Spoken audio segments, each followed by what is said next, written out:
Il y a des hommes qui naissent dans la poussière et qui meurent dans la légende. Et puis il y a lui. Un enfant abandonné sur les steppes gelées de Mongolie, sans clan, sans protection, sans avenir.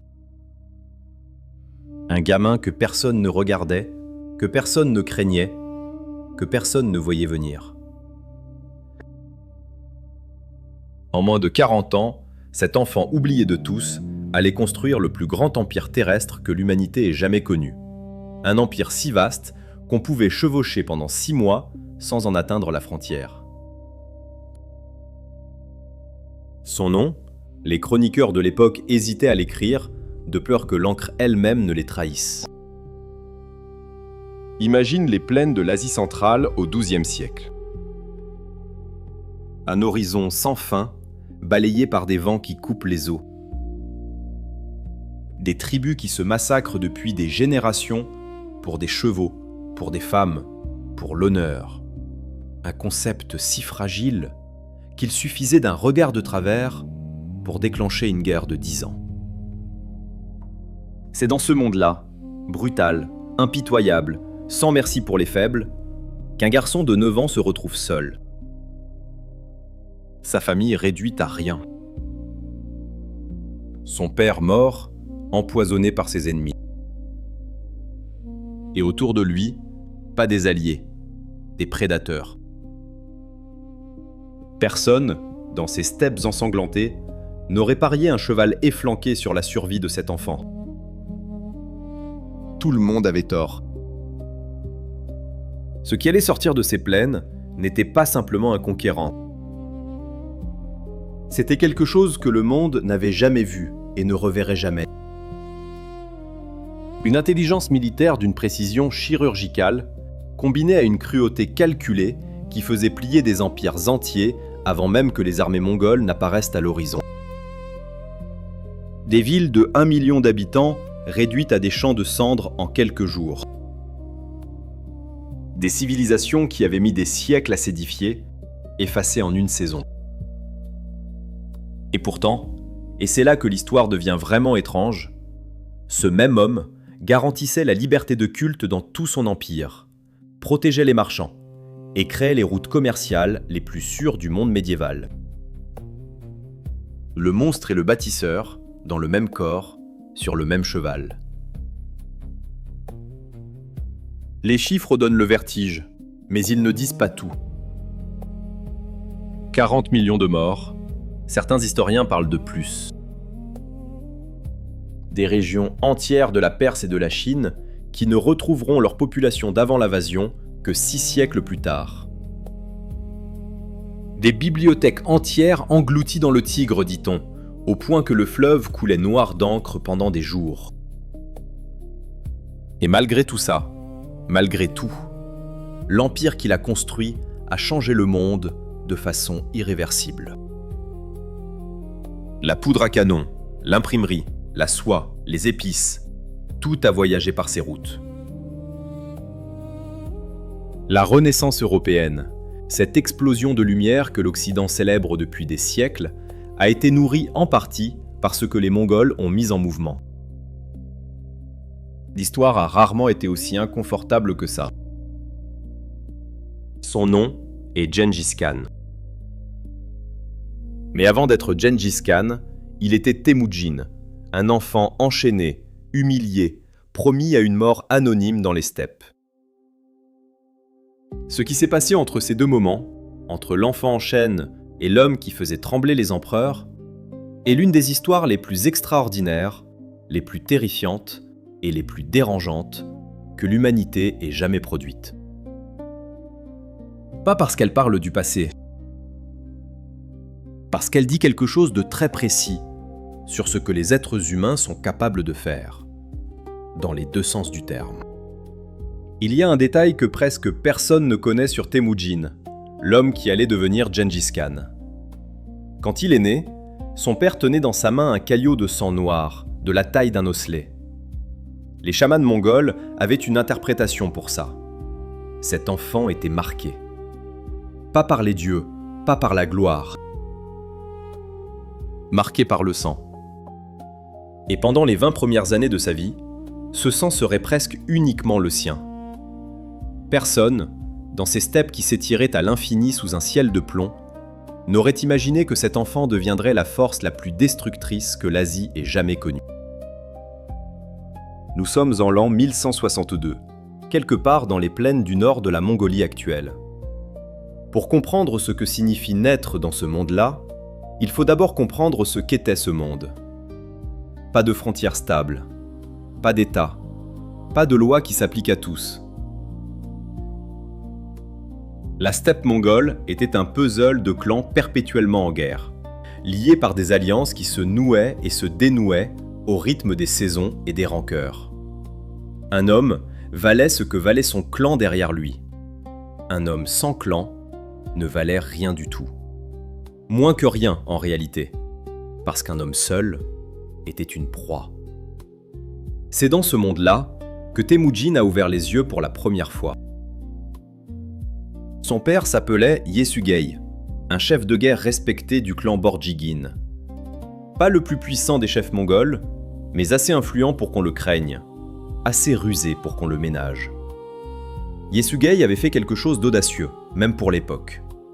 Il avait kidnappé la mère de Temujin, Oelun, à un autre homme, pendant qu'elle était encore en voyage de noces avec son premier mari. C'était une façon tout à fait courante d'obtenir une épouse dans la steppe mongole.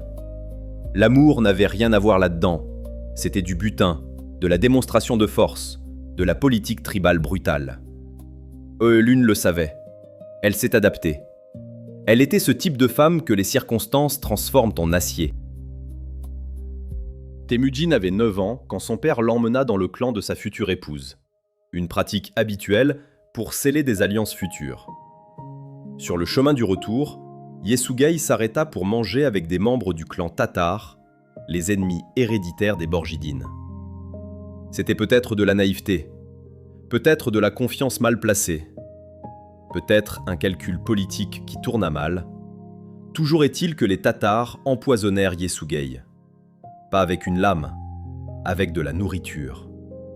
Discret, efficace. Il mit 4 jours à mourir.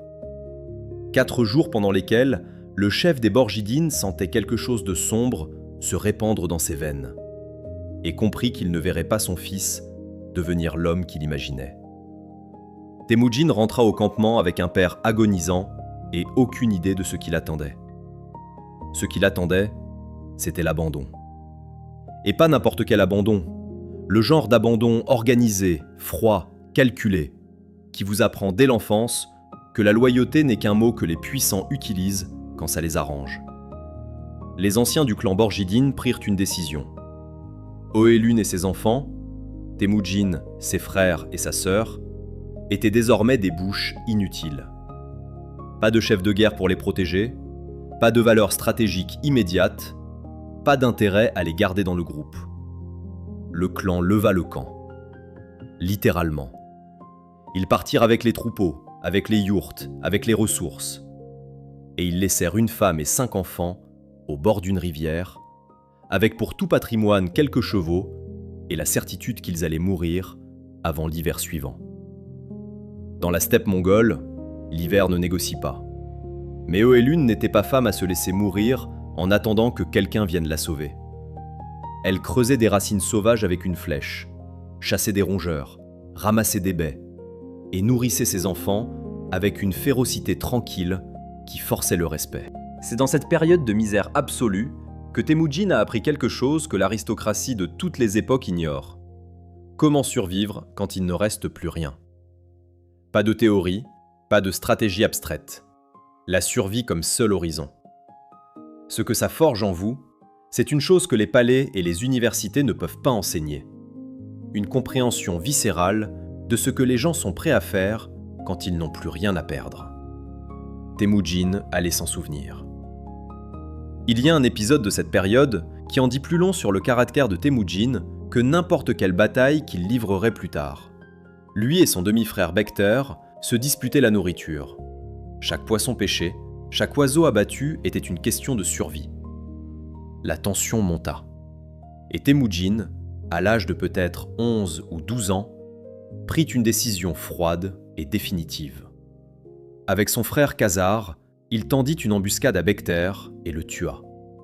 Pas dans un accès de rage incontrôlé, de façon délibérée, méthodique, en lui laissant juste assez de temps pour comprendre ce qui allait se passer. Sa mère fut horrifiée. Les chamans auraient peut-être dit que le caillot de sang de sa naissance venait de trouver son sens. Ce geste révélait quelque chose d'essentiel. Temujin était capable d'une violence calculée qui dépassait de loin ce qu'on attendait d'un enfant. Il était aussi capable de ne pas laisser les émotions interférer avec ce qu'il jugeait nécessaire. Cette combinaison allait définir tout ce qui suivrait.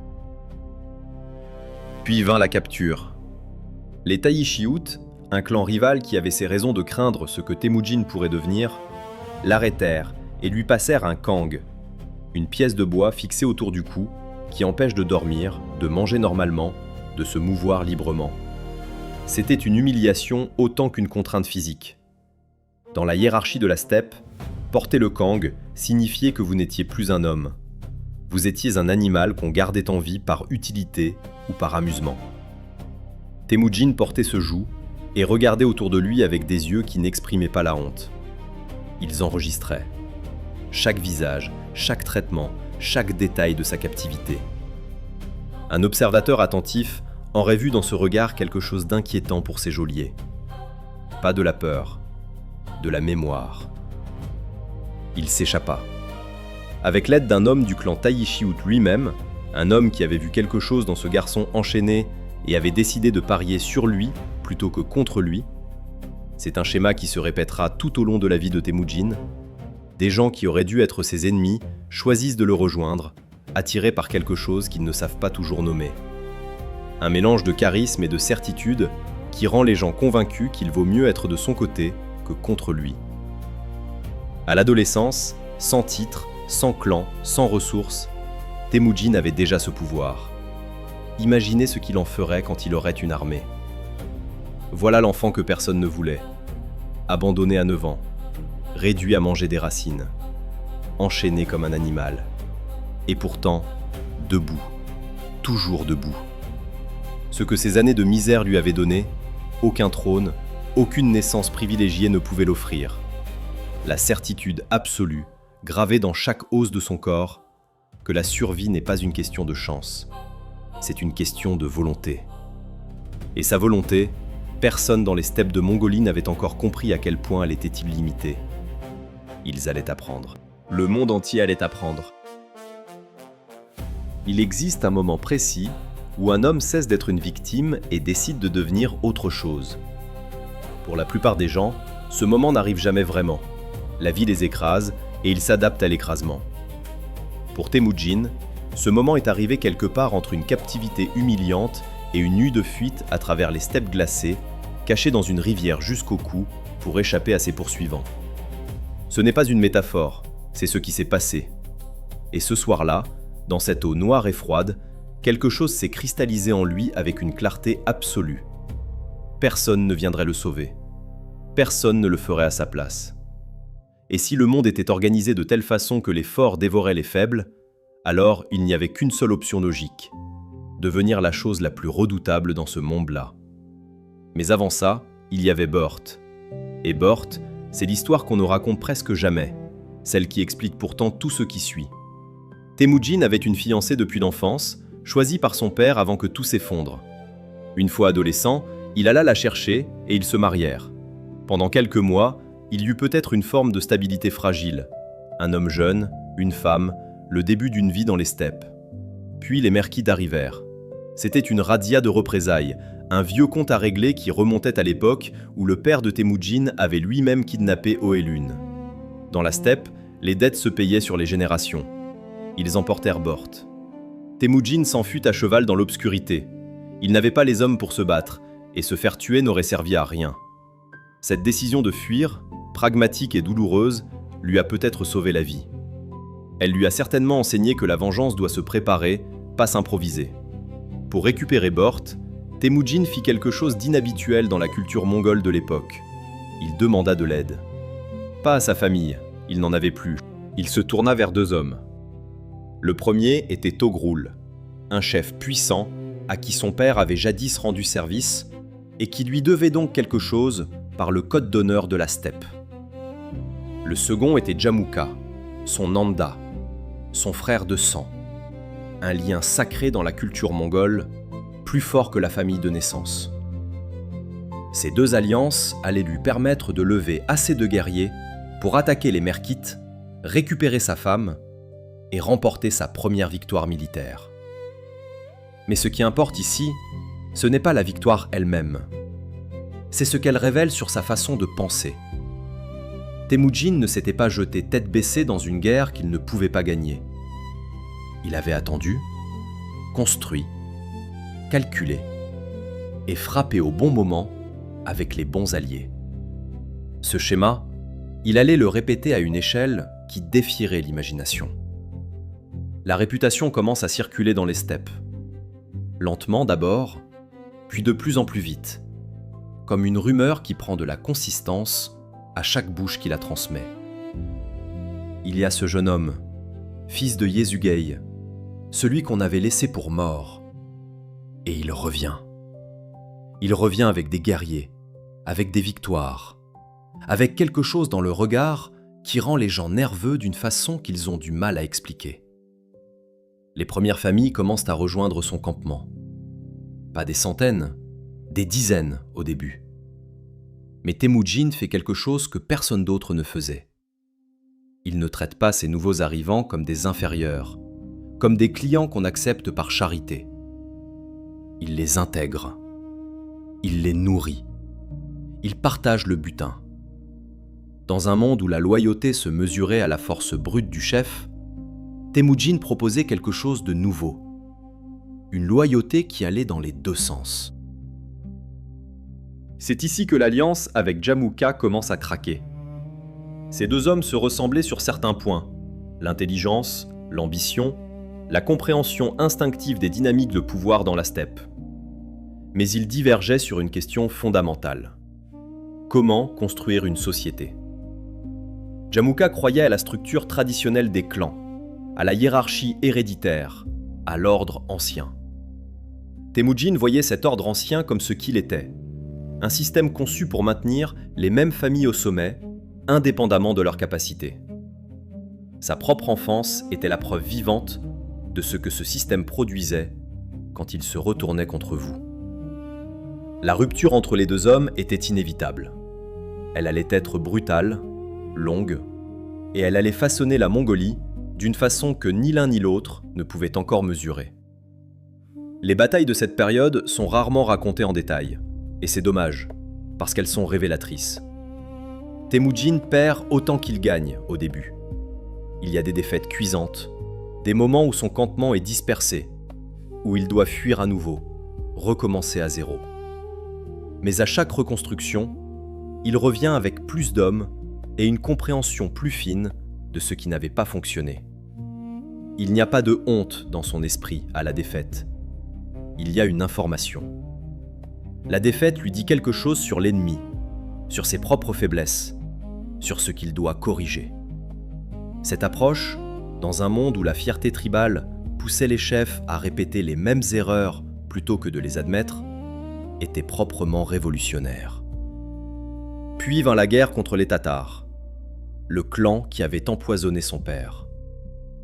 Temujin attendait ce moment depuis des années. Pas avec impatience, avec patience, ce qui est tout à fait différent. Quand il frappa, ce fut avec une méticulosité qui fit froid dans le dos, même à ses alliés. Il donna un ordre que personne n'avait encore donné dans les guerres tribales mongoles. Tous les hommes tatars dont la taille dépassait la hauteur d'un essieu de charrette seraient tués. Les enfants trop petits seraient intégrés dans les clans mongols, assimilés, effacés en tant que tatars. Ses propres soldats protestèrent. Il y avait du butin à prendre, des prisonniers à vendre. Temujin maintint l'ordre. Il comprit quelque chose que les conquérants qui l'avaient précédé n'avaient pas compris. Laisser vivre une aristocratie vaincue, c'était laisser vivre les racines d'une future rébellion. Pour que les Tatars disparaissent vraiment, il fallait effacer la mémoire de ce qu'ils avaient été. C'était froid, c'était calculé. C'était efficace d'une façon qui donnait à ses ennemis le sentiment de combattre quelque chose qui n'obéissait pas aux règles habituelles de la guerre. En l'an 1206, quelque chose se produisit qui n'avait jamais eu lieu dans l'histoire des steppes mongoles. Un grand Kurultaï, une assemblée de tous les clans, se réunit sur les rives de la rivière Onon. Et lors de cette assemblée, les chefs des tribus qui avaient été ses ennemis jurèrent allégeance à Temujin. Pas parce qu'ils l'aimaient tous, parce qu'ils avaient compris quelque chose d'essentiel. Résister serait plus coûteux que rejoindre.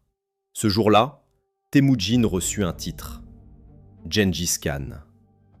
La traduction exacte fait encore débat. Certains disent « souverain universel », d'autres « seigneur des océans ». Mais le sens profond, celui que chaque guerrier présent ce jour-là comprenait dans ses os, était plus simple que ça. Il voulait dire « c'est lui qui a gagné ». Ce que personne ne réalisait encore, ni ses alliés, ni ses ennemis, c'est que cette unification de la Mongolie n'était pas la fin de quelque chose. C'était le début. Le début d'une machine de guerre et de conquête qui allait rouler sur tout ce qui se trouvait sur son chemin, de la Chine à la Pologne, de la Perse à la Russie. L'enfant qu'on avait laissé pour mort au bord d'une rivière venait de réunir sous sa bannière les guerriers les plus redoutables du monde. Et il regardait vers le sud, vers l'est, vers l'ouest, avec une question qui n'était pas vraiment une question. Jusqu'où ? Jusqu'au bout. Jusqu'à ce qu'il n'y ait plus rien à conquérir. Voici une question que personne ne pose jamais sur Gengis Khan et qui est pourtant la plus importante de toutes. Comment un homme illettré, issu d'une culture sans écriture, sans administration, sans tradition juridique formelle, a-t-il réussi à gouverner le plus grand empire terrestre de l'histoire ? La réponse est dans un document qu'on appelle la Yassa, un code de loi que Gengis Khan fit proclamer lors du Grand Kurultaï de 1206 et qui allait redéfinir de fond en comble ce que signifiait vivre dans les steppes mongoles. Pas une réforme, pas un ajustement, une révolution complète du logiciel social d'un peuple entier. Et le plus fascinant, c'est que cet homme qui ne savait pas lire avait compris quelque chose que des empereurs lettrés et cultivés n'avaient jamais saisi. Le vrai pouvoir ne vient pas des armées, il vient des règles. Pour mesurer ce que la Yassa représentait, il faut d'abord comprendre ce qu'elle remplaçait. La société mongole d'avant Gengis Khan fonctionnait selon un principe simple et brutal. Tu appartenais à un clan, et le clan décidait de tout.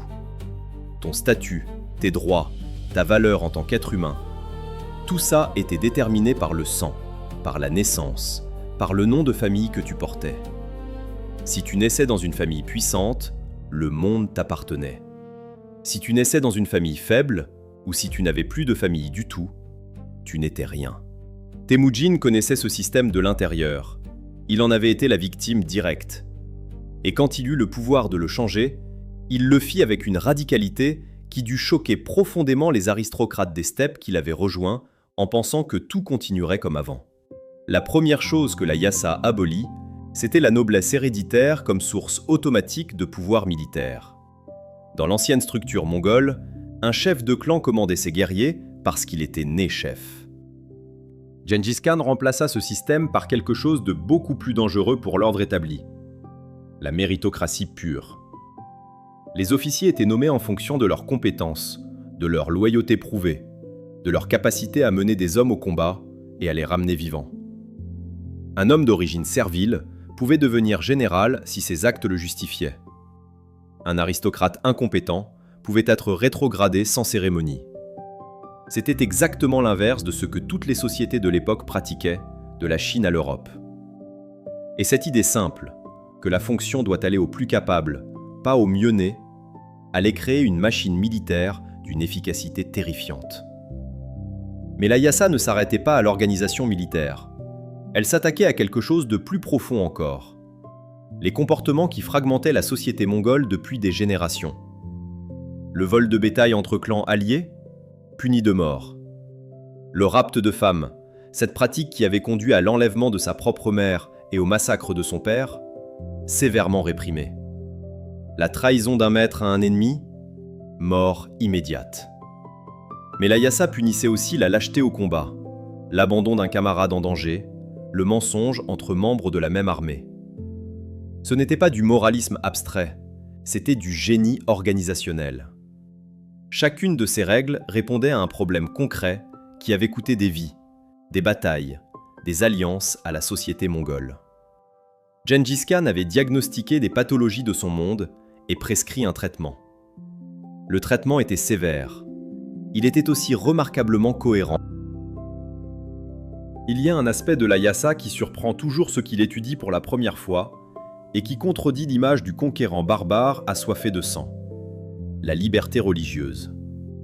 Dans un monde où les guerres de religion étaient la norme, où appartenir à la mauvaise foi pouvait vous coûter la vie, du Maghreb à l'Europe, Gengis Khan décrétait que toutes les religions seraient tolérées dans son empire.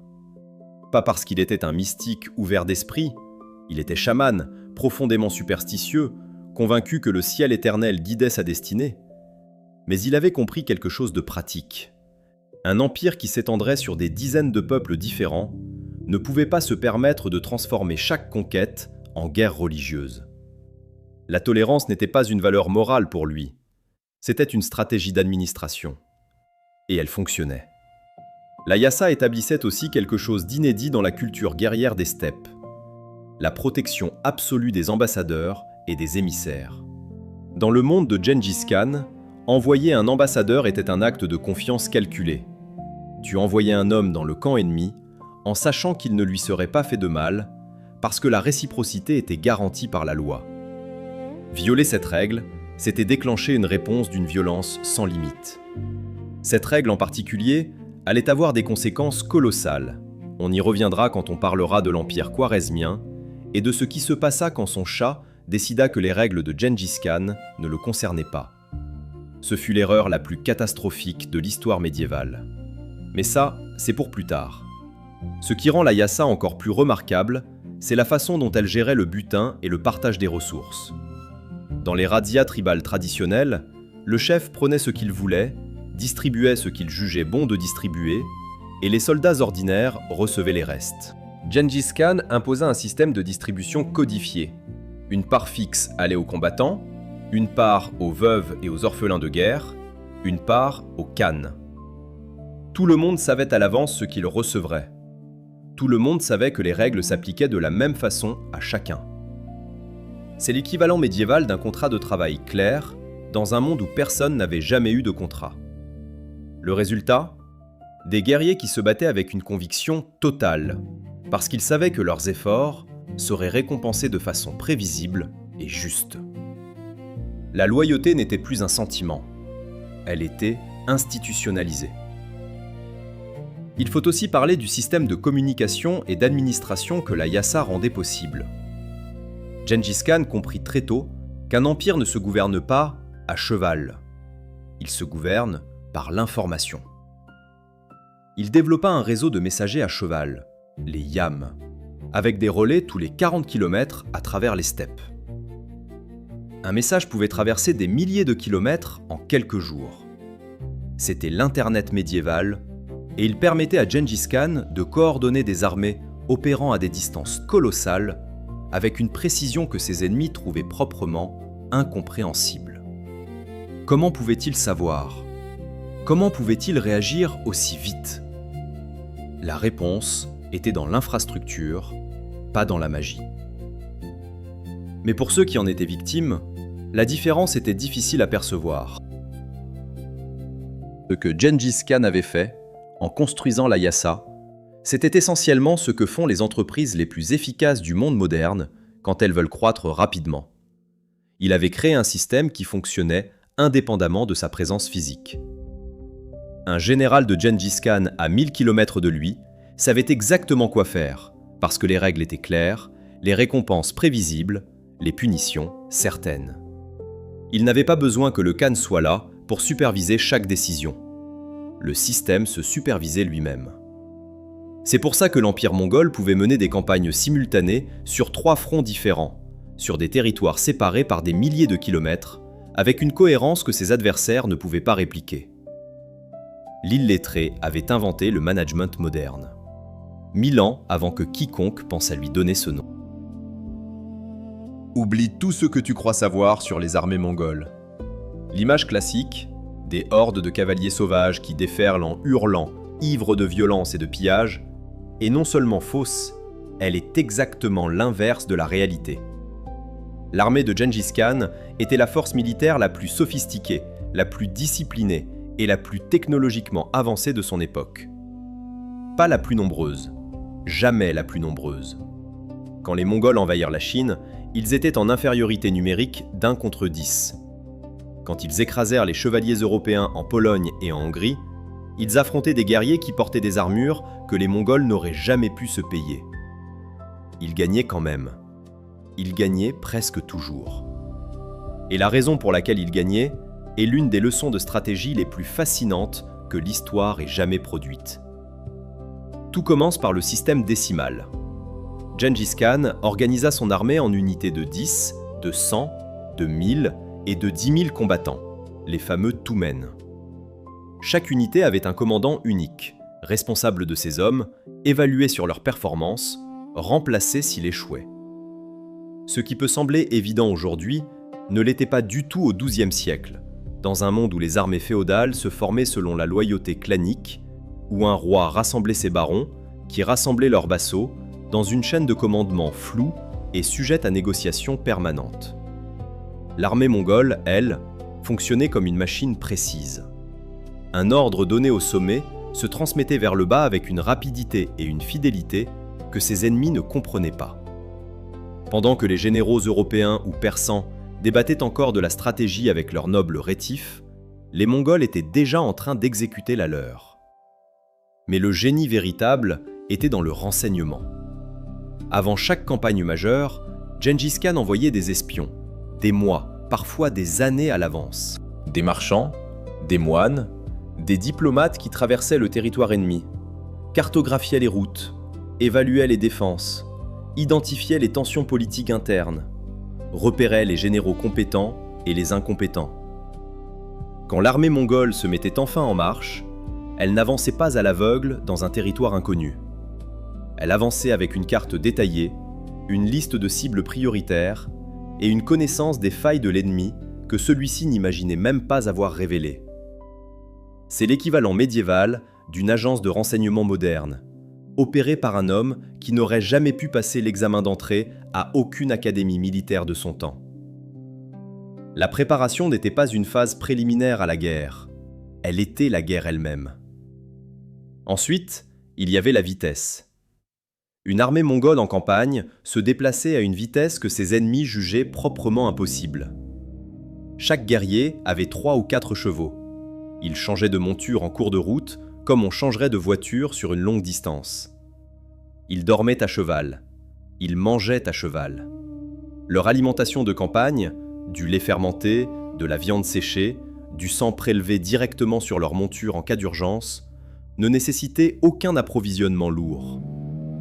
Pendant qu'une armée européenne avançait de 20 à 30 km par jour, entravée par ses chariots de ravitaillement, ses forgerons, ses cuisiniers et sa logistique complexe, une colonne mongole pouvait couvrir 100 km en une journée de campagne normale.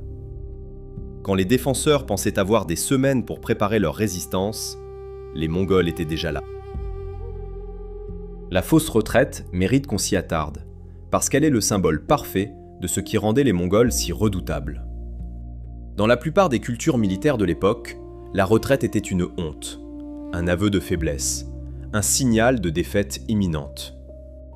Les Mongols l'avaient transformée en arme. Quand ils simulaient une retraite précipitée, ils savaient exactement ce qui allait se passer. L'ennemi, convaincu d'avoir gagné, rompait sa formation pour poursuivre. Des cavaliers en déroute apparente, ça s'attrape, ça se massacre. C'est jouissif et ça rapporte du butin. Sauf que les Mongols ne fuyaient pas vraiment. Ils reculaient en formation souple, en tirant par-dessus leur épaule avec une précision redoutable, en entraînant l'ennemi exactement là où ils voulaient qu'il soit. Et quand l'ennemi avait suffisamment étiré ses lignes, suffisamment désorganisé sa cohésion, les flancs mongols se refermaient comme des mâchoires. Cette tactique, les généraux qui la subissaient la comprenaient parfois après coup. Mais la comprendre ne les aidait pas à la contrer, parce que leurs propres soldats ne pouvaient pas résister à l'impulsion de la poursuite. La psychologie humaine était le piège. Les Mongols avaient juste trouvé comment l'activer. Il y avait aussi la terreur comme outil militaire délibéré. Gengis Khan avait compris quelque chose de fondamental sur le coût de la résistance. Chaque ville qui résistait et était prise de force était rasée, pas par accident, pas par excès de zèle, mais de façon calculée et annoncée à l'avance. Des émissaires mongols arrivaient avant l'armée et présentaient deux options.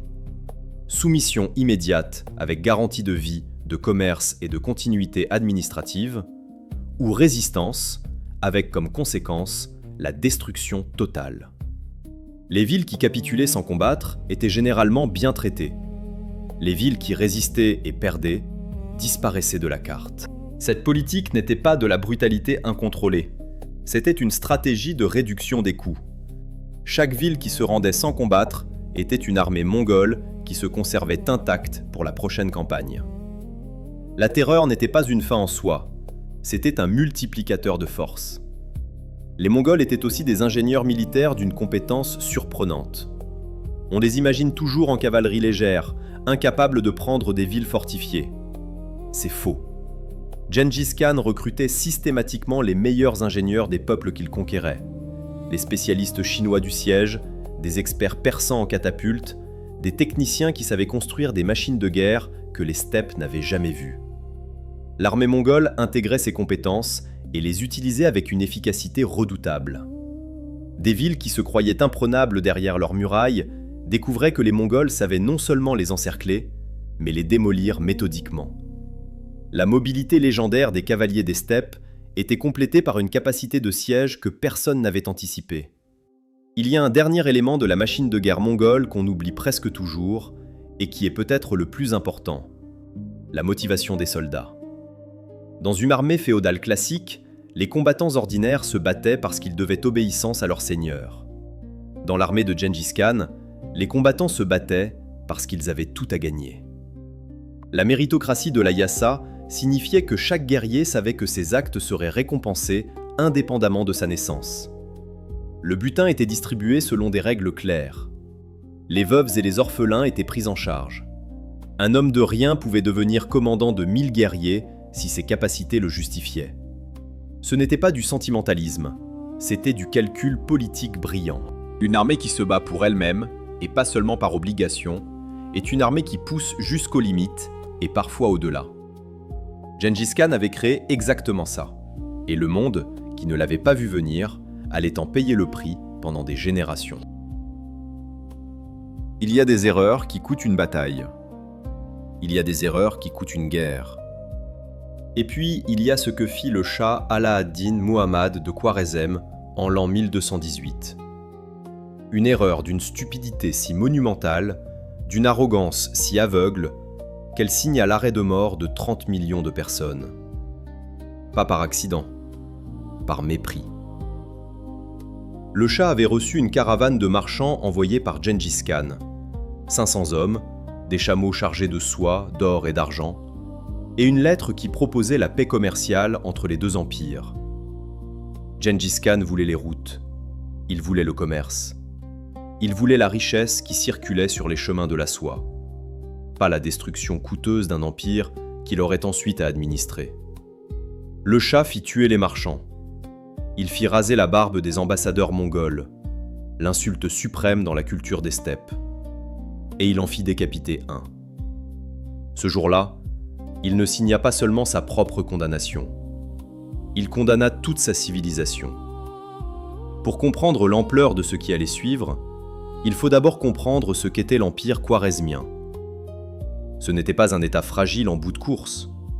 C'était l'une des puissances les plus importantes du monde islamique médiéval, s'étendant de la mer Caspienne au golfe Persique, de l'Afghanistan actuel à l'Irak. Des villes comme Samarcande et Boukhara étaient parmi des plus grandes et les plus cultivées de la planète, des centres de philosophie, de poésie, d'architecture, avec des bibliothèques qui contenaient des siècles de savoir accumulés. le Shah commandait une armée de 400 000 hommes, selon les estimations les plus prudentes. Quand les émissaires mongols lui apportèrent la proposition commerciale de Gengis Khan, il avait des raisons objectives de se sentir en position de force. Il avait tort sur toute la ligne. Gengis Khan prit son temps. C'est ce détail qui devrait glacer le sang de quiconque étudie cette période. Il ne réagit pas dans la rage, dans l'impulsivité d'un chef humilié qui veut une vengeance immédiate. Il prépara. Pendant des mois, il rassembla ses forces, affina sa connaissance du terrain, identifia les failles politiques de l'empire khwarezmien. Et elles étaient nombreuses, parce que le Shah avait lui-même massacré sa propre aristocratie militaire par paranoïa, laissant ses défenses entre les mains de généraux qui lui obéissaient par peur plutôt que par conviction. Quand l'armée mongole se mit en marche au printemps de 1219, elle ne chargeait pas à l'aveugle. Elle exécutait un plan chirurgical. Et le Shah, qui n'avait aucune idée de ce qu'il attendait vraiment, dispersa ses forces derrière les murs de ses villes au lieu de les concentrer pour une bataille rangée. C'était exactement ce que Gengis Khan espérait.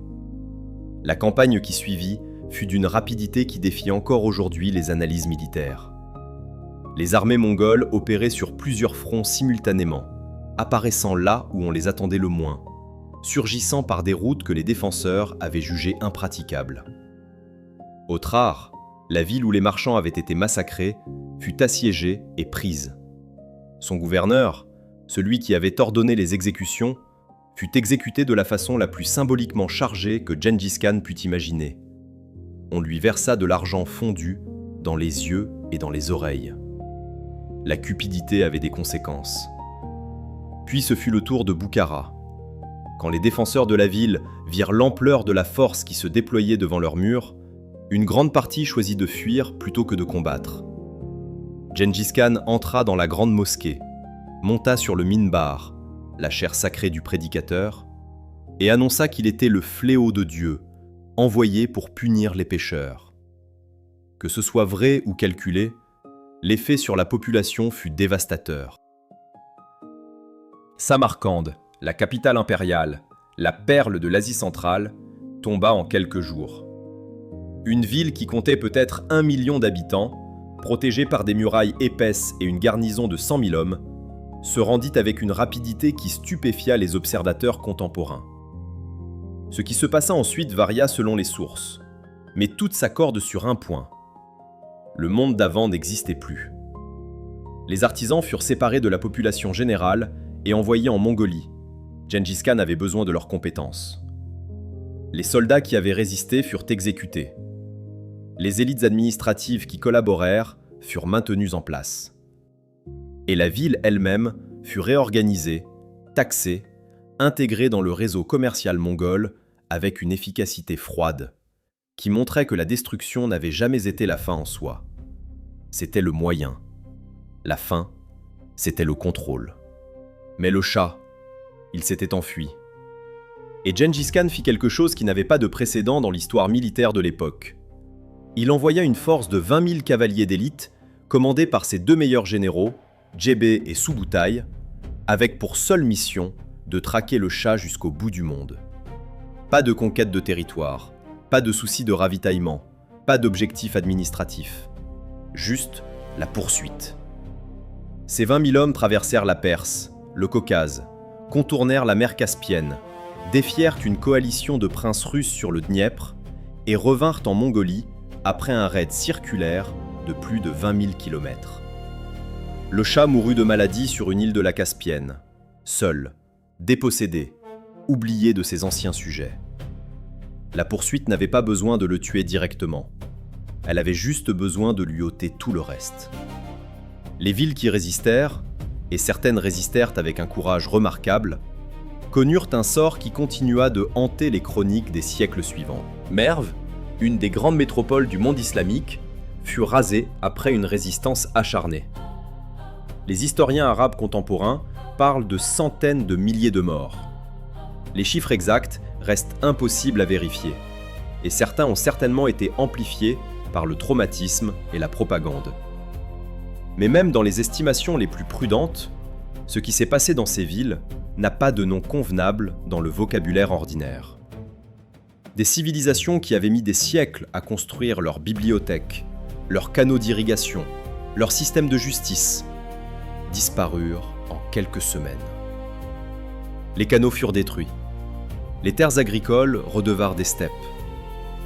Des régions entières de la Perse et de l'Asie centrale ne retrouvèrent leur niveau de population d'avant l'invasion que plusieurs siècles plus tard. Et pourtant, et c'est là que l'histoire devient vraiment inconfortable, il faut poser la question honnêtement. Était-ce de la folie ? Était-ce de la stratégie ? La réponse est que c'était les deux, intimement mêlés d'une façon qu'il est impossible de démêler proprement. La destruction systématique des villes qui résistaient avait une logique militaire implacable. Elle réduisait les futurs coups de conquête en montrant que la résistance était non seulement inutile, mais cataclysmique.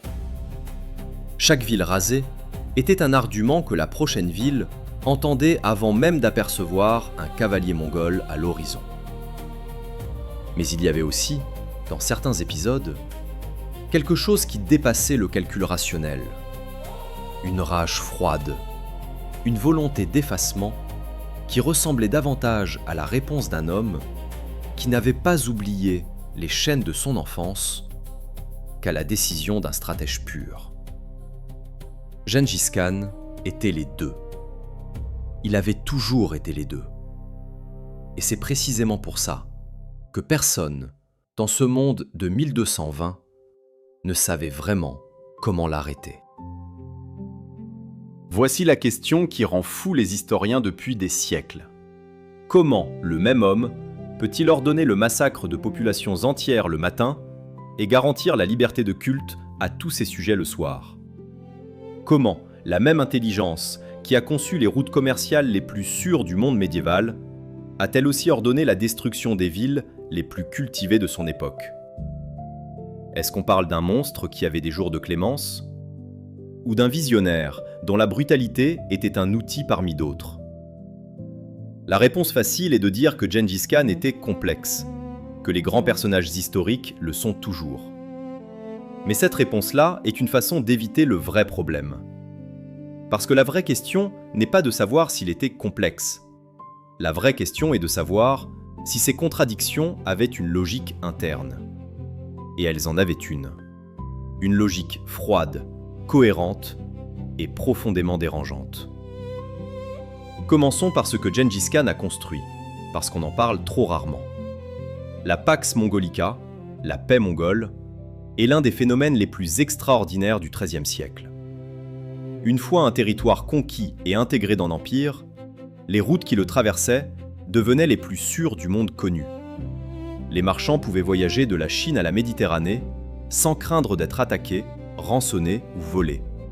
L'Empire garantissait leur sécurité avec la même certitude qu'il garantissait la destruction de quiconque la violait. Marco Polo effectua son voyage célèbre précisément parce que ces routes existaient et fonctionnaient. La soie, les épices, la porcelaine, le papier, la poudre à canon, tout circulait sur ces chemins mongols avec une fluidité que l'Europe et le Moyen-Orient ne retrouveraient pas avant des siècles. L'homme qui avait rasé Merv et Boukhara avait aussi créé la première infrastructure commerciale véritablement intercontinentale de l'histoire humaine. La liberté religieuse dans l'Empire mongol était réelle, et elle était remarquable pour l'époque.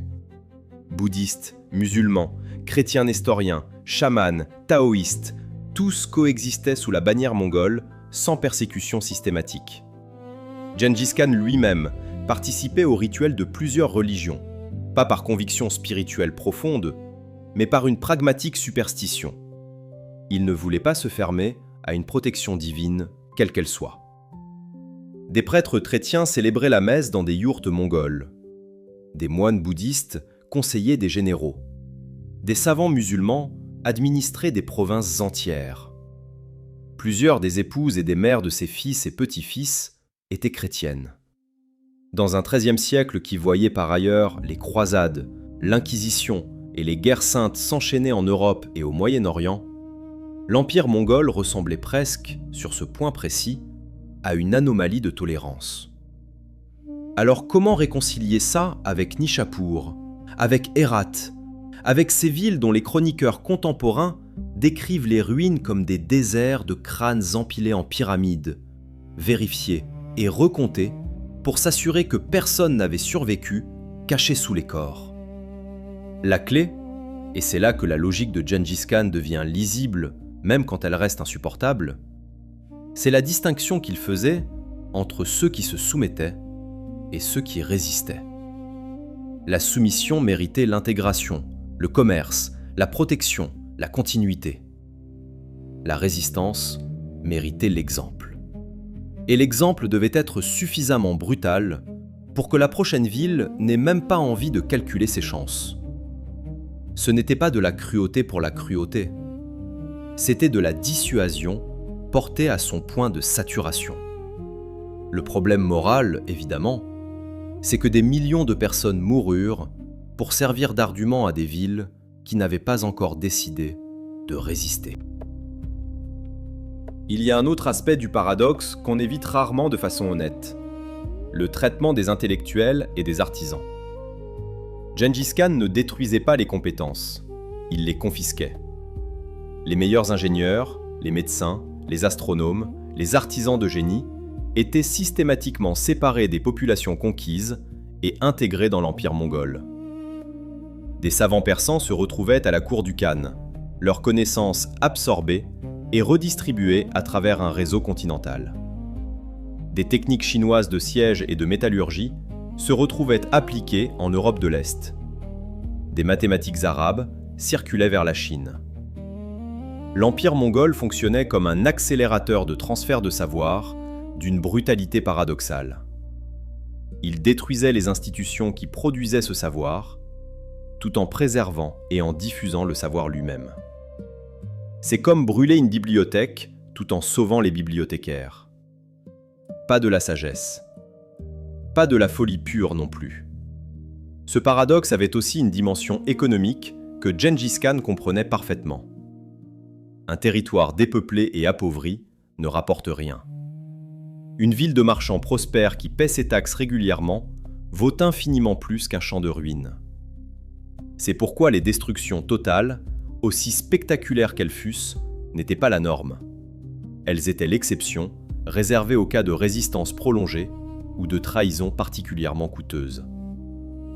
La grande majorité des villes qui acceptaient la soumission mongole continuaient à fonctionner, à produire, à commercer. Leurs administrateurs locaux restaient en place, à condition de collecter les impôts et de fournir les recrues militaires demandées.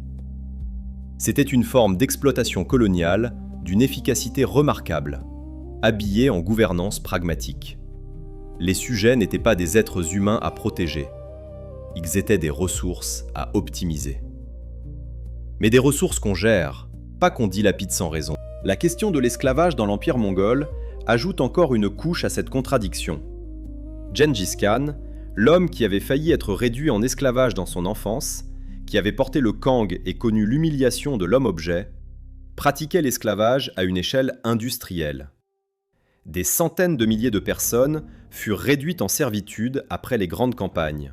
Des artisans, des servantes, des soldats captifs, des populations entières déplacées et redistribuées selon les besoins de l'Empire. Est-ce que son expérience personnelle lui avait donné une empathie particulière pour les esclaves ? Rien dans les sources historiques ne le suggère. Ce qu'elle lui avait probablement donné, c'était une compréhension aiguë de la valeur économique d'un être humain réduit à sa force de travail. Il avait été cette valeur. Il savait ce qu'elle représentait. Et il l'utilisait sans hésitation. Au fond, le paradoxe de Gengis Khan n'est peut-être pas si paradoxal que ça. Il est simplement le reflet d'une logique de pouvoir poussée jusqu'à ses conséquences ultimes, sans les filtres moraux que les sociétés plus complexes développent pour rendre le pouvoir présentable. Tolérance religieuse, commerce florissant, routes sûres, tout ça n'était pas de l'humanisme.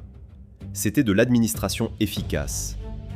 Génocide, destruction, terreur systématique. Tout ça n'était pas de la barbarie incontrôlée. c'était de la stratégie. Le vrai inconfort que Gengis Khan nous cause, ce n'est pas qu'il était différent de nous. C'est qu'il était une version sans masque de logique que les systèmes de pouvoir modernes habillent en discours de valeur et de droit. Il faisait ce que les empires font, sans prendre la peine de prétendre que c'était autre chose. Et cette honnêteté brutale, dans un monde habitué aux justifications sophistiquées, est peut-être la chose la plus dérangeante qu'il nous ait laissée. Il y a une ironie cruelle au cœur de l'histoire de Gengis Khan que personne ne souligne jamais suffisamment. L'homme qui avait tout misé sur la méritocratie, qui avait brisé la noblesse héréditaire pour construire un empire fondé sur la compétence et la loyauté prouvée, allait transmettre ce même empire selon le principe le plus archaïque qui soit, le sang. Ses fils, ses petits-fils, des hommes qu'il n'avait pas choisis pour leur capacité, mais qui portaient son nom. Et Gengis Khan le savait. Il y a des sources qui rapportent qu'il regardait ses fils avec une lucidité désenchantée, voyant en eux non pas ses successeurs naturels, mais les premières fissures d'un édifice qu'il avait mis une vie entière à construire. Il savait que l'empire survivrait à sa mort. Il doutait qu'il survive à ses petits-fils. Il avait raison sur les 2 points. Le problème commençait par Jochi, son fils aîné. Ou plutôt, par la question que personne n'osait poser à voix haute, mais que tout le monde murmurait dans les yourtes. Jochi était-il vraiment le fils de Gengis Khan? Borté avait été enlevé par les Merkites pendant plusieurs mois avant d'être récupéré, et Jochi était né peu après son retour. Les dates étaient ambiguës. Gengis Khan reconnut Jochi comme son fils et ne permit jamais qu'on remette cette filiation en question publiquement. Mais le doute existait, et il empoisonnait les relations entre Jochi et ses frères, en particulier Chagatai, qui était le 2e fils, et qui ne se gênait pas pour insinuer l'illégitimité de l'aîné. Cette rature familiale, plantée comme une épine dans la chair de la succession, allait se propager sur des générations et contribuer à l'éclatement de l'Empire en canards rivaux. Une blessure intime, devenue une catastrophe géopolitique. Gengis Khan avait 4 fils principaux de Borté: Jochi, Chagatai, Ogedei et Tului.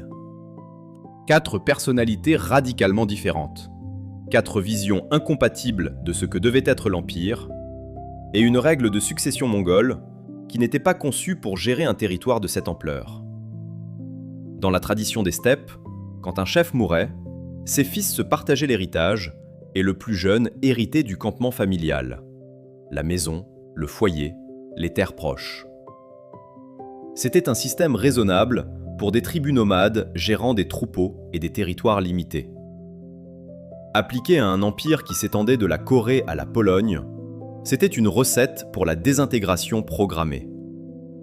Gengis Khan tenta d'y remédier en désignant Ogedei comme grand khan avant sa mort, un acte d'autorité qui tint quelques décennies, puis se fracassa contre les ambitions de ses petits-fils.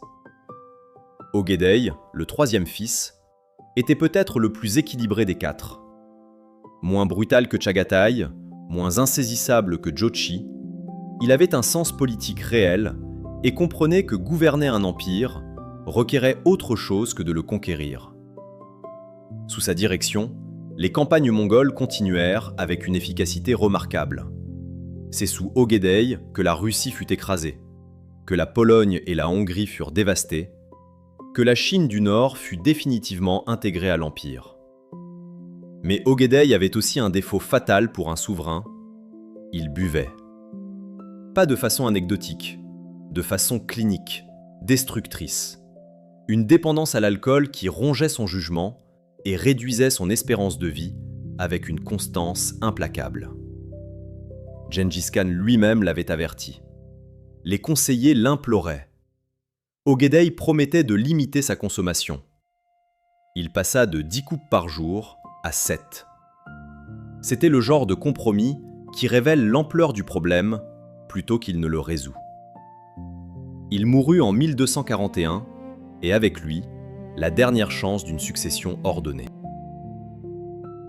Ce qui suivit la mort d'Ogedei fut une démonstration en temps réel de ce que Gengis Khan avait voulu éviter. Les régentes les factions, les curultailles interminables où chaque branche de la famille défendait ses prétendants, l'Empire ne s'effondra pas en un jour, mais il commença à se fissurer avec une lenteur inexorable. Le Khanat de Chagatai contrôlait l'Asie centrale. La Horde d'Or, fondée par les descendants de Jochi, régnait sur les steppes russes.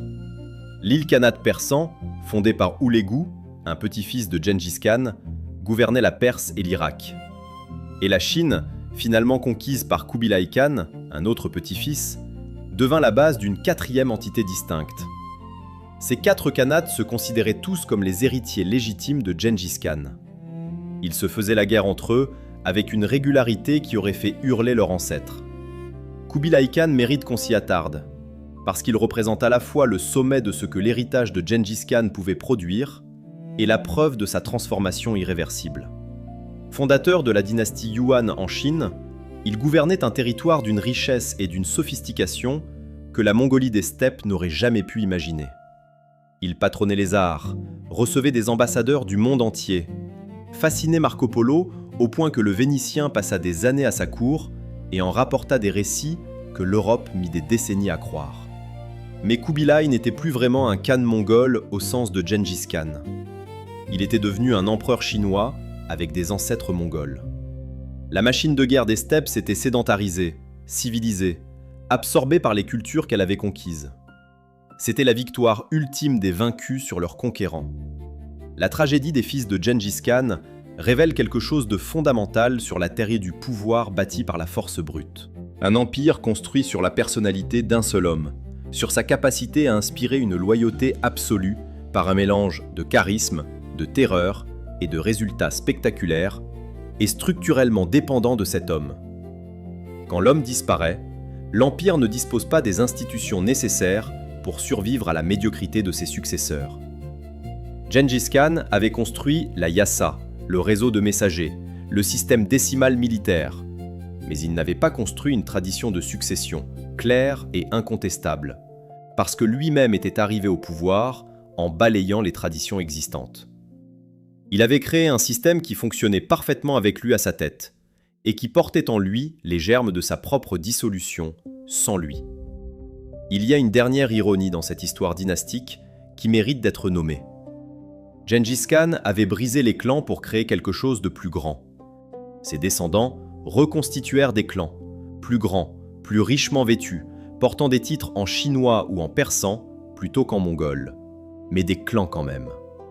La révolution qu'il avait faite ne survécut pas à ceux qui en héritèrent. Et l'empire qu'il avait mis une vie à construire, le plus grand empire terrestre que l'humanité ait jamais vu, commença à se dissoudre dès la 2e génération, exactement comme il l'avait prévu, exactement comme il l'avait redouté, sans que personne parmi ses successeurs n'ait trouvé la moindre façon de l'empêcher. Le fléau des steppes avait façonné le monde. Ses héritiers, eux, furent façonnés par les mondes qu'il leur avait laissés. Personne ne sait comment Gengis Khan est mort. Lis cette phrase encore une fois, parce qu'elle est extraordinaire. L'homme le plus puissant du monde au début du XIIIe siècle, le conquérant d'un empire qui s'étendait de l'océan Pacifique aux portes de l'Europe, le chef dont chaque mouvement était observé, commenté, craint par des dizaines de millions de personnes, et on ne sait pas comment il est mort. Pas par négligence des chroniqueurs, pas par manque de sources, par décision délibérée. La mort de Gengis Khan fut l'un des secrets d'État les mieux gardés de l'histoire médiévale, orchestré avec le même soin stratégique que ses campagnes militaires. Et cette dernière décision, mourir dans le secret, en dit peut-être plus long sur lui que toutes les batailles qu'il avait livrées. Nous sommes en l'an 1227. Gengis Khan a entre 60 et 65 ans. Son année de naissance exacte fait encore débat. Et il mène sa dernière campagne contre l'empire Sisya dans le nord de la Chine actuelle. Les Sisya avaient eu le mauvais goût de se rebeller pendant qu'il était occupé en Perse, refusant de fournir les troupes qu'il lui devait. Pour Gengis Khan, c'était une trahison qui appelait une réponse, même si son corps lui envoyait des signaux clairs qu'il n'était plus l'homme de 40 ans qui avait traversé les steppes comme une tempête. Il était vieux, il était épuisé, et il était en campagne quand quelque chose se brisa en lui, définitivement. Les sources divergent à partir de là, et cette divergence elle-même est révélatrice. La version la plus répandue dans les chroniques mongoles parle d'une chute de cheval lors d'une chasse, un accident banal pour un cavalier des steppes, mais potentiellement fatal pour un homme de son âge. Des blessures internes, une fièvre qui monta et ne redescendit plus, un corps qui avait simplement atteint ses limites après des décennies de campagnes ininterrompues. D'autres sources, notamment persanes, suggèrent une maladie, peut-être la typhoïde, peut-être une infection contractée dans les régions humides du nord de la Chine, si différente du climat sec des steppes où son corps avait été formé. Certaines traditions mongoles postérieures ajoutent une dimension plus romanesque encore. Une princesse Xixia, offerte en cadeau de soumission, l'aurait blessé ou empoisonné pendant la nuit de noces. Une mort affligée par une femme, après une vie passée à faire des femmes des trophées de guerre. Il y a une symétrie presque littéraire là-dedans, mais les historiens sérieux la traitent avec beaucoup de scepticisme. Ce qui est certain, c'est que Gengis Khan sentit venir sa fin et prit des décisions. Des décisions qui montrent que même mourant, son esprit fonctionnait comme celui d'un stratège. Il convoqua ses fils et ses généraux, régla les questions de succession du mieux qu'il put, donna ses derniers ordres pour la campagne Xixia, qui devait être achevée indépendamment de ce qui lui arriverait à lui, puis il donna l'instruction la plus étrange, la plus fascinante de sa vie entière. Sa mort devait être cachée. Pendant le temps nécessaire pour que la campagne se termine, pour que les nouvelles ne démoralisent pas ses troupes et n'encouragent pas les Xixia à résister avec un regain d'espoir, personne ne devait savoir que le Khan était mort. Les convois de ravitaillement continuèrent à défiler. Les messages continuèrent à partir en son nom. La machine de guerre mongole continua à fonctionner comme si son moteur était toujours en vie. Il avait géré sa mort comme il avait géré ses batailles, en contrôlant l'information. L'empire Xixia fut rasé. Jusqu'au dernier. Gengis Khan avait demandé que ce peuple qu'il avait trahi soit effacé, et ses généraux exécutèrent cet ordre avec une fidélité qui dit quelque chose sur la peur qu'il inspirait, même depuis sa tombe. Puis le corps fut rapatrié en Mongolie. Et c'est là que commence le mystère le plus durable de toute cette histoire. Gengis Khan avait ordonné qu'il soit enterré dans un lieu secret, sans marqueur, sans monument, sans rien qui puisse indiquer où il reposait. La raison officielle était religieuse. Les chamans mongols croyaient que perturber la terre de sa tombe perturberait l'âme du défunt. Mais il y avait probablement une raison plus pragmatique. Une tombe identifiable devient un symbole. Un symbole peut être profané par des ennemis, instrumentalisé par des prétendants rivaux, transformé en lieu de pèlerinage ou de contestation politique. En disparaissant sans laisser de traces physiques, Gengis Khan se rendait impossible à localiser, et donc impossible à instrumentaliser. La façon dont le secret fut gardé est elle-même extraordinaire. Selon les traditions mongoles, tous ceux qui assistèrent aux funérailles furent tués pour ne pouvoir révéler l'emplacement. Les soldats qui escortèrent le convoi funèbre furent massacrés. On fit traverser à des milliers de chevaux la région de l'enterrement pour effacer toute trace de passage. Une rivière fut peut-être déviée pour couvrir la tombe. Ce niveau de soin, ce déploiement de ressources pour garantir le secret, dit quelque chose d'essentiel. Pour Gengis Khan, ou pour ceux qui exécutèrent ses volontés, l'endroit où il reposait importait moins que la certitude que personne n'en saurait jamais rien. Il voulait disparaître. Pas de la mémoire des hommes, ça, il savait que c'était impossible. Mais du monde physique. Du monde des tombes qu'on visite, qu'on garde, qu'on conteste. Aujourd'hui, sa tombe reste introuvée. Des équipes archéologiques du monde entier ont cherché, avec des technologies satellitaires, des scanners souterrains, des analyses de textes anciens croisées avec des relevés topographiques, la Mongolie contemporaine protège certaines zones montagneuses considérées comme sacrées, notamment la région du Khenti, où la tradition situe sa naissance et peut-être sa mort. En 1993, un projet archéologique international fut même interrompu sous la pression populaire mongole, des citoyens qui estimaient que chercher la tombe de Gengis Khan était un sacrilège, une violation de quelque chose qui devait rester intact. Il est enterré quelque part, sous les steppes qu'il avait parcourues enfant, fugitif, conquérant. Et cette steppe garde son secret, avec une fidélité que ses généraux, ses fils et ses empires n'ont pas toujours réussi à maintenir. La légende, elle, ne mourut pas avec lui.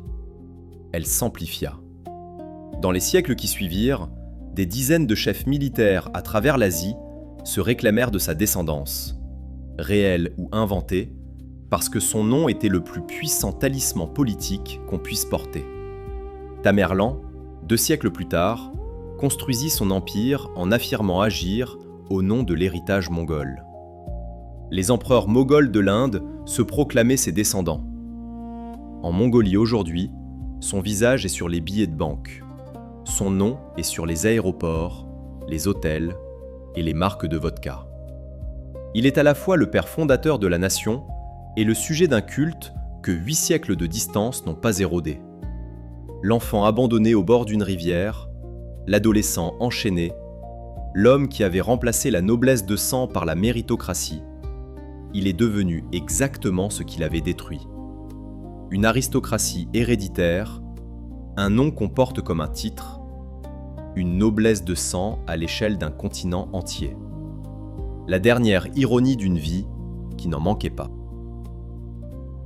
Il y a une question que les historiens évitent parce qu'elle est trop inconfortable pour entrer proprement dans un manuel scolaire. Et si les conquêtes mongoles, avec tout leur cortège de massacres, de destruction et de civilisation effacées, avaient été l'un des événements les plus déterminants pour le développement du monde moderne? Pas malgré leur violence. À cause d'elle, ou plutôt à travers elle. Ce n'est pas une provocation. C'est une hypothèse que les données historiques soutiennent avec une solidité gênante. 40 millions de morts, certains démographes parlent de 60 millions, soit 1/10 de la population mondiale de l'époque. Et pourtant, dans les décombres de ce que Gengis Khan avait traversé comme une tempête continentale, quelque chose d'inattendu avait commencé à pousser. Quelque chose qui allait changer la trajectoire de l'humanité d'une façon que lui-même n'avait jamais planifiée ni imaginée. Commençons par la poudre à canon. Les Chinois la connaissaient depuis des siècles, mais ils l'utilisaient principalement pour des feux d'artifice et des applications militaires limitées. Ce sont les campagnes mongoles, embrassant des populations et des savoirs sur des distances continentales, qui accélérèrent la transmission de cette technologie vers l'Ouest. Des ingénieurs chinois travaillant pour des généraux mongols en Perse, des artisans persans déplacés vers la Chine, des marchands qui circulaient sur les routes sécurisées de la Pax Mongolica, ce réseau humain extraordinaire transportait les connaissances avec la même efficacité qu'il transportait la soie et les épices, l'Europe reçut la poudre à canon dans la seconde moitié du XIIIe siècle. 200 ans plus tard, cette poudre détruisait les châteaux forts, rendait l'armure des chevaliers obsolète et réorganisait complètement les rapports de force politiques et militaires du continent. La renaissance militaire européenne a des racines mongoles que personne ne cite jamais dans les cours d'histoire. L'imprimerie suit le même chemin.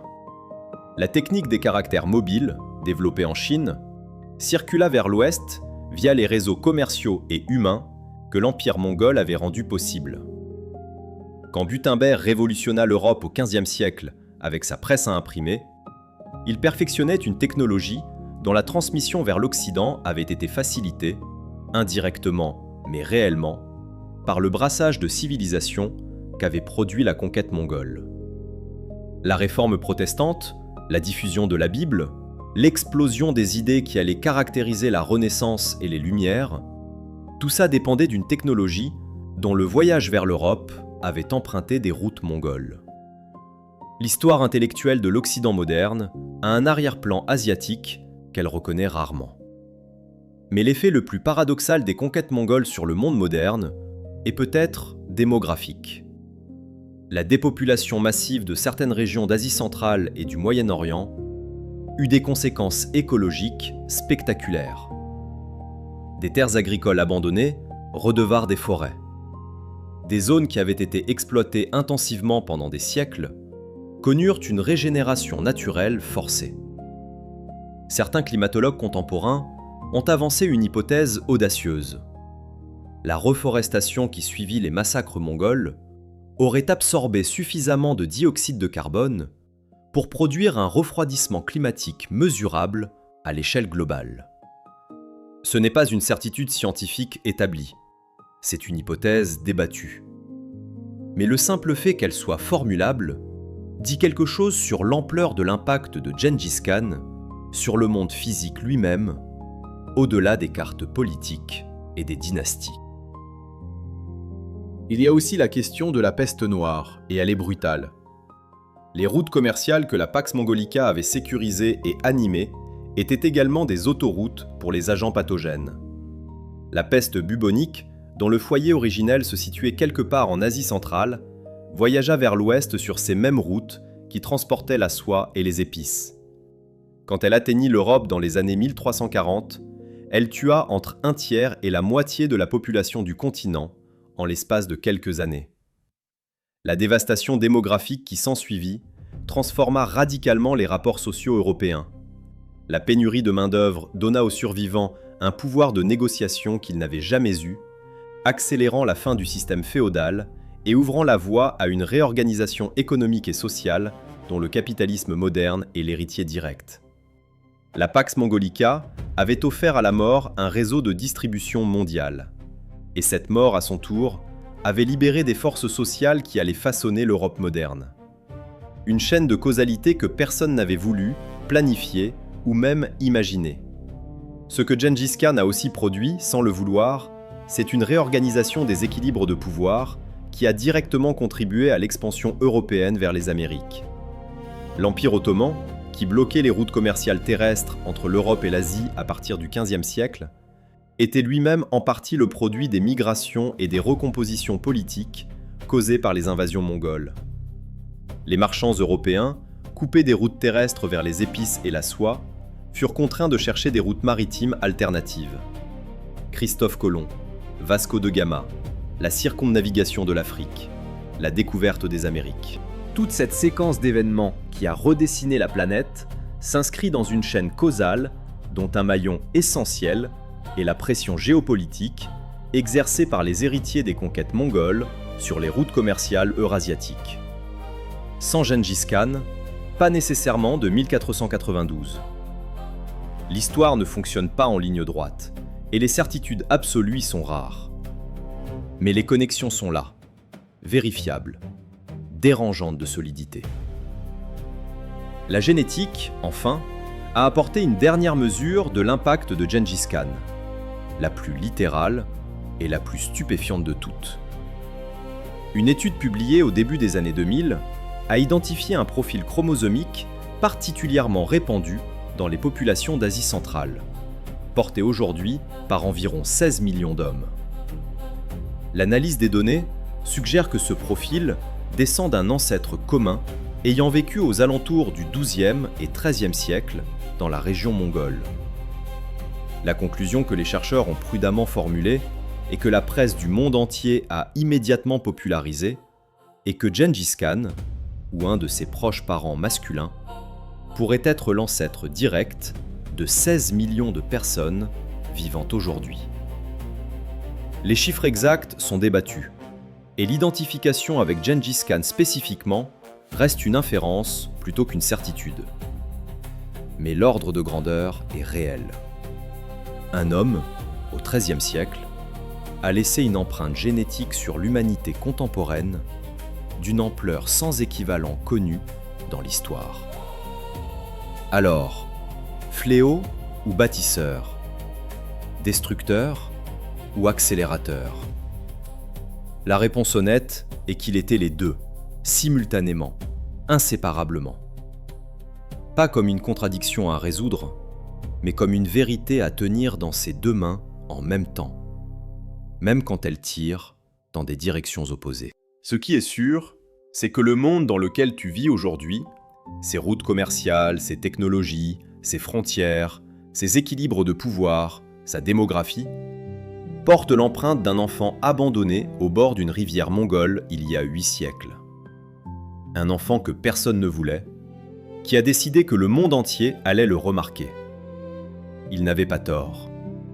Et si tu trouves ça inquiétant, l'idée qu'une seule volonté, née de la misère et de la trahison, puisse reconfigurer la trajectoire de l'humanité entière, c'est peut-être parce que l'histoire n'est jamais aussi loin du présent qu'on aimerait le croire. Les steppes changent de nom, les cavaliers changent de monture, mais la mécanique, elle, reste étrangement familière.